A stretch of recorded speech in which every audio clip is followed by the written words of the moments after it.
తెలంగాణ రాష్ట్రంలో కాంగ్రెస్ సర్కార్ కూలనుందా?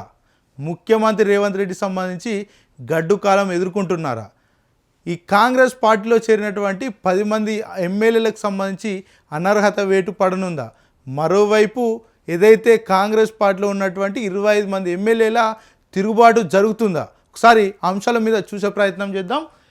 తిరగబడ్డ 25 మంది ఎమ్మెల్యేలు రేవంత్ రెడ్డిపై అసంతృప్తుల తిరుగుబాటు, ఏకమవుతున్న వ్యతిరేక వర్గం, రాజగోపాల్ రెడ్డి సీక్రెట్ మీటింగ్, 25 మంది ఎమ్మెల్యేల హాజరు, పార్టీలో వరుసగా రహస్య మంతనాలు, ఏం జరుగుతుందన్న ఉత్కంఠ అంటూ కూడా చూడొచ్చు.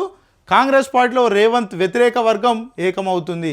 కాంగ్రెస్ పార్టీలో ఉన్నటువంటి 25 మంది ఎమ్మెల్యేలు రహస్యంగా మీటింగ్ పెట్టుకున్నారు.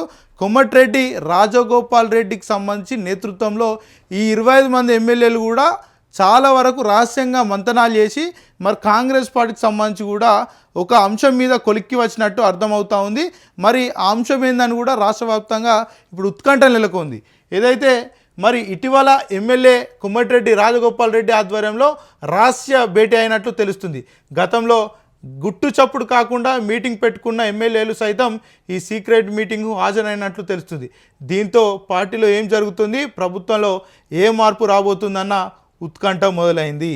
ఏదైతే మరి ఇప్పటికే రేవంత్ రెడ్డి సంబంధించి 10 మంది పార్టీ మారిన ఎమ్మెల్యేల అంశం చాలా